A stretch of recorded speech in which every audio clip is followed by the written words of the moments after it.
నమస్తే. గత కొద్ది రోజులుగా ఒక పక్కన వైన్స్, మరో పక్కన బార్ సంబంధించిన ఓనర్ల మధ్య ఒక రకమైనటువంటి యుద్ధమే కొనసాగుతూ ఉంది. ముఖ్యంగా వైన్ షాపులకు సంబంధించినటువంటి అంశాలు వాళ్ళ యొక్క నిబంధనలను అతిక్రమిస్తూ ఉన్నారు. వాళ్ళకు ఉన్నటువంటి పర్మిట్ రూమ్లను కూడా పర్మిషన్ లేకుండా పెట్టుకుంటూ ఉన్నారని చెప్పేసి బార్ అసోసియేషన్కి సంబంధించినటువంటి వాళ్ళు చెప్తూ ఉంటే, మరో పక్కన వైన్స్ సంబంధించినటువంటి అసోసియేషన్ వాళ్ళు మాత్రం ప్రధానంగా బార్కు సంబంధించినటువంటి వాళ్ళే గైడ్లైన్స్, ప్రభుత్వం ఇచ్చినటువంటి గైడ్లైన్స్ని దాటి ప్రవర్తిస్తూ ఉన్నారు. ఒక పక్కన లిక్కర్ సేల్ కూడా బయటకు పంపిస్తూ ఉన్నారు అని చెప్పేసి ఒక పక్కన వాళ్ళు కూడా ఆరోపిస్తూ ఉన్నారు. ఈరోజు కూడా ఇదే సంబంధించినటువంటి అంశం పైన కూడా తెలంగాణ వైన్ డీలర్ అసోసియేషన్ సంబంధించినటువంటి సభ్యులంతా కూడా ప్రెస్ మీట్ పెట్టడం జరిగింది. మనతో పాటు అధ్యక్షుడైనటువంటి వెంకటేశ్వరరావు గారు ఉన్నారు. సార్, మాట్లాడేటువంటి ప్రయత్నం చేద్దాం. సార్, ఏంటి సార్ మీ ప్రధానమైనటువంటి డిమాండ్ ఏంటి? ప్రభుత్వానికి మీరు ఏం చెప్పదలుచుకున్నారు? ఇక్కడ బార్ అండ్ రెస్టారెంట్ అనే ఒక అసోసియేషను వాళ్ళు కంటిన్యూస్గా గవర్నమెంట్కి రిప్రజెంటేషన్స్ ఇచ్చేసి మేము నష్టపోతున్నాము ఈ వైన్ షాప్స్ మూలంగా, పర్మిట్ రూములు నడిపినందుకు, లేకపోతే టైమింగ్స్ మూలంగా, వీటి మూలంగా మాకు హెవీ నష్టాలు వస్తున్నాయని చెప్పి ఒక ఏడాదిన్నర నుంచి రెగ్యులర్గా రోజు విడిచి రోజు ఒక గవర్నమెంట్కి, కమిషనర్ గారికి కానీ, మినిస్టర్ గారికి కానీ, మీడియా ద్వారా కానీ వాళ్ళ రిప్రజెంటేషన్స్ ఇచ్చి వాళ్ళ బాధలు చెప్పుకుంటున్నారు. సో మేము ఈ రోజున అవన్నీ ఫాల్స్ ఎలిగేషన్స్, మేము మాకున్న పర్మిషన్ ప్రకారంగానే మేము బిజినెస్ చేస్తున్నాము. మేము ఎంత బిజినెస్ చేస్తున్నాము అనేది, గవర్నమెంట్కి ఎంత రెవెన్యూ ఇస్తున్నాము అనేది క్లియర్గా తెలుసు. వాళ్ళకి భద్రత ఉంది. వాళ్ళకి బార్ అండ్ రెస్టారెంట్ అని ఏదైతే చెప్తున్నారో, రెస్టారెంట్ ఉంటేనే బార్, వాళ్ళకి రెస్టారెంట్ లేకుండా బార్ రాదు. రూల్లో ఉంది.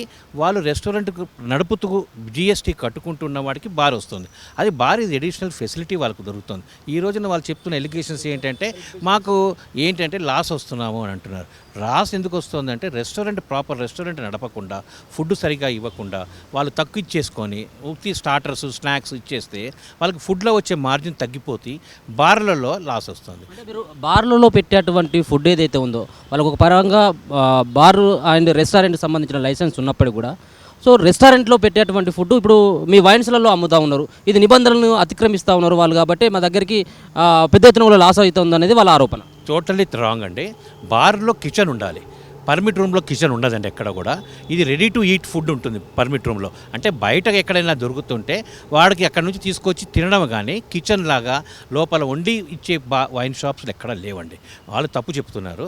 బయట నుంచి చికెనో, మటనో, ఫిషో, లేకపోతే ఆమ్లెటో ఏదైనా, అంటే మాకు ఉన్న లైసెన్స్డ్ ప్రెమిసెస్ కాకుండా బయట ఎక్కడైనా ఉంటే వాడు అక్కడ నుంచి తీసుకొచ్చి ఇక్కడ కూర్చొని తినడం వరకే వాళ్ళు చేసుకోగలరు, కానీ బట్ అక్కడ వండి పెడుతున్నది మాత్రం కాదండి. వండి తీసుకొచ్చుకున్నటువంటి ఫుడ్ మీ వైన్ షాప్ ముంగట అమ్ముతున్నటువంటి చాలా ఉన్నాయి కదా. ఇప్పుడు అట్లాంటి ఒక హోటల్ను తలపించేలాగా కనపడతా ఉన్నటువంటి ఫుడ్ని ఎట్లా నియంత్రించవచ్చు? అది మున్సిపల్ వాళ్ళు చూడాల్సింది, పోలీస్ వాళ్ళు చూడాల్సింది. మాకు ఎక్సైజ్ లైసెన్స్ ఇచ్చిన పర్మిసిబుల్ ఏరియా ఏదైతే మేము డ్రా చేసి లైసెన్స్ తీసుకునేటప్పుడు గీసి ఇస్తాం మేము, ఇదే అంతవరకే మాకు పర్మిసిబుల్. బయట తాగుతున్నాడు అన్నా కూడా, పర్మిట్ రూమ్ కాకుండా బయట రోడ్డు మీద తాగుతున్నా కూడా మాకు సంబంధం ఉండదు. అది ఎక్సైజ్, పోలీస్ వాళ్ళు దాని కఠిన చర్యలు తీసుకోవాలి. అక్కడ ఎక్కడైనా మీరు చెప్తున్నట్టు బయట బండ్లు పెట్టుకొని అమ్ముతున్నారు, ఇలా చేస్తున్నారు అని అంటే ఉండొచ్చు. దాన్ని రోడ్ ట్రాఫిక్ వాళ్ళు మామూలుగా స్కూటర్ పార్క్ చేస్తే ట్రాఫిక్ వాడు వస్తాడు, కానీ ఎక్సైజ్ వాళ్ళు రారు కదా. కరెక్టే ఉన్నది సార్. సిటీలో ప్రతి చోట పార్కింగ్ ప్రాబ్లమే. ఎక్కడ కూడా పార్కింగ్ స్లాట్స్ ఉండవు. ఉత్తి వైన్ షాప్కి ఒకటే కాదు, పర్మిట్ రూమ్ కాదు, బార్లకి ప్రతి చోట పార్కింగ్ ప్రాబ్లం ఉంది. కనుక ఫుట్పాత్ మీద ఎంతోమంది పుట్టుకొని అమ్ముతున్నారు. అది మా లక్కీగా మా పక్కన వైన్ షాప్ ఉండొచ్చు, వాడు ఫుట్పాత్ మీద ఎప్పటి నుంచి అమ్ముకుంటున్నాడు వాడు, దానికి వాడికి సేల్ పెరిగి ఉండొచ్చు, కానీ అది మేము పెట్టి అమ్ముతున్నాం అనేది తప్పు అలిగేషన్స్ అండి. అది మీకు ఇచ్చినటువంటి ప్రభుత్వం ఇచ్చినటువంటి గైడ్లైన్స్లో మీరు వాటర్ అమ్మవచ్చు, దాంతోపాటు గ్లాసులు అమ్మవచ్చు అన్నటువంటి నిబంధనలు దాంట్లో పొందుపరుచున్నాయా? లేదు, వినండి, అన్నీ ఉన్నాయి. ఎందుకంటే పర్మిట్ రూమ్ ఇస్తున్నప్పుడు వాడికి ఎందుకు ఇస్తున్నాం మేము, ఒక వాటర్ కొనుక్కున్నా వాడికి కూర్చొని తాగాలి అంటే వాడికి వాటర్ కావాలి, సోడా కావాలి, గ్లాస్ కావాలి. వాడు కూర్చొని తాగుతాడా, నించొని తాగుతాడా అనేది వాడి ఇష్టం. వాడు ఎంత తొందరగా తాగి వెళ్ళిపోతాడు అనేది మీకు తొందరగా పెట్టలేము. వాడు తాగుతాడు, అక్కడే వదిలేసి తాగి మిగిలి తీసుకువెళ్ళిపోతాడు ఇంటికి, లేకపోతే లేదు. బార్లో అలా కాదు కదా, వాడు పెగ్ కానీ లేకపోతే ఏదో అక్కడ కంప్లీట్ చేసుకొని పోతాడు. ఇక్కడ అట్లా కాదు, మిగిలింది వాడు జేబులో పెట్టుకుని వెళ్ళిపోవచ్చు వాడు. సో ఆ ప్రిన్సిపల్ అక్కడ ఉంది. తనకి ఒక క్వార్టర్ కొనుక్కొని ఒక పెగ్గు తాగుతాడు, నీళ్ళు ఇస్తాం కనుక గ్లాసులో పోసుకుంటాడు, మిగతాది ఇంటికి తీసుకుపోవచ్చు, లేకపోతే మళ్ళీ తీసుకెళ్ళిపోవచ్చు. బార్లో అలా బయటకు తీసుకుపోవడానికి వీలు లేదు. బార్ వాళ్ళు బయటికి తీసుకుపోయేటువంటి ఫెసిలిటీ అదే చెప్తాను, బార్ వాళ్ళు ఎప్పుడైతే వాళ్ళకి ఈ టైం పెరగడం ప్లస్ 375 180 ml ఎప్పుడైతే వాళ్ళకి పర్మిషన్ ఇచ్చిన తర్వాత అప్పటి నుంచి వాళ్ళు పార్సల్స్ సర్వీస్ చేస్తున్నారు. పార్సల్ అని అంటే కన్జ్యూమర్ ఎవడైతే కస్టమర్ వచ్చాడో వాడికి తీసుకొని ఎంఆర్పి రేట్ మీద మేము ఏదైతే రేట్లో అమ్ముతున్నామో ఎంఆర్పి రేట్లో ఆ రేట్ల మీద వాళ్ళకి ఇస్తున్నారు. వాళ్ళు జేబులో పెట్టుకొని తీసుకుపోతున్నారు. అది తప్పు కదండి, అది పార్సల్ చేస్తున్నారు. పార్సల్ బార్ లైసెన్స్ వాళ్ళు ఇవ్వకూడదు, తప్పు అది. ఇప్పుడు వైన్ షాప్లో ఉన్నటువంటి అంటే మీరు పెట్టినటువంటి వైన్ షాప్లో సో ఉన్నటువంటి ఎంఆర్పి రేట్ కంటే ఎక్కువ కూడా అమ్ముతా ఉన్నారు అన్నటువంటి చాలా వార్తలు రావడం జరిగింది. మనం కూడా దగ్గరికి వెళ్ళి చూసినటువంటి పరిస్థితి కనబడుతుంది. ఎందుకు 5 రూపాయలు 10 రూపాయలు ఎక్స్ట్రా తీసుకొని వైన్ షాపులలో మంది అమ్ముతున్నటువంటి పరిస్థితి? నేను చెప్పేది ఏంటంటే 5,000 ఒక చోట లాగా ఉండదు, ఎక్కడో జరిగి ఉండొచ్చు, జరిగి ఉండకపోవచ్చు. వార్తలు వస్తున్నాయి ఎక్కడో అమ్మాడని చెప్పి ఉంటాడు. అది ఏమిటంటే వాడు అక్కడ పనిచేసే కుర్రాడు ఆ 5 రూపాయలు 10 రూపాయలు ఆశతోటి ఎప్పుడో చేసి ఉంటాడు. అలా చేస్తే కనుక గవర్నమెంట్ రెడీ చేసి పట్టుకుంటే లైసెన్స్ పోతుంది. 2 కోట్ల లైసెన్స్ ఫీజుని ఎవడో వదులుకుంటాడండి? ఎప్పుడో జరిగాయి, ఇంకెక్కడైనా జరుగుతున్నాయేమో కానీ బట్ 99% మాత్రం లేదు, జీరో అండి.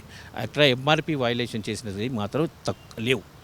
సో అంటే మీ వైన్ షాపులో ఉన్నటువంటి మందిని గ్రామాలలో ఉండేటువంటి బెల్ట్ షాపులకు తరలించేటువంటి ఆఫీసులు కూడా గవర్నమెంట్ ఏమైనా మీకు కల్పించిందా? ఎందుకంటే మీ షాపుల నుంచి వెళ్తున్నటువంటి వెహికల్ సో సిటీలు అంటే అటువంటి లేకపోవచ్చేమో కానీ గ్రామీణ ప్రాంతంలో ఉన్నటువంటి ఆ యొక్క వైన్ షాపులలో చుట్టుపక్కల ఉన్నటువంటి 4-5 గ్రామాలకి ఒక సిండికేట్గా ఏర్పడి అక్కడికి మందులు తరలించడం ఇదంతా ఏంటి సార్? ఏంటండి అది మనం ఊహించుకుంటున్నాం.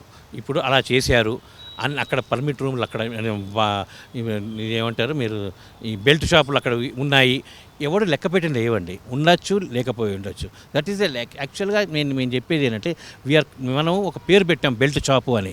బెల్ట్ షాప్ అంటే ఒక షాప్కి దానికి అటాచ్డ్ ఉంటే దాని బెల్ట్ షాప్ అనే ఉద్దేశం. అలా ఏం లేవండి, ఎవడు కూడా అలా అమ్మడు. ఎందుకంటే రీటైలర్ కొనుక్కోపోతున్నాడు, 4 బాటిల్ కొనుక్కోపోతున్నాడు, వాడు ఇంట్లో పెట్టి అమ్ముకుంటున్నాడు వాడు. ఇప్పుడు అంటే ఒక ఫెసిలిటీ. ఆ 4 గ్రామాలు అంటున్నారు మీరు, ఆ 4 గ్రామాల నుంచి వైన్ షాప్కి రావడానికి 3 కిలోమీటర్లు 2 కిలోమీటర్లు నడిచి రావాలి కన్నా వాడికి అక్కడ దొరుకుతుంది కానీ తాగుతున్నాడు. అది వాడికి అక్కడ ఊరిలో వాడికి ఫెసిలిటీ ఇస్తున్నాడు కానీ వైన్ షాప్ వాడు అక్కడ దుకాణం ఓపెన్ చేయలేదే.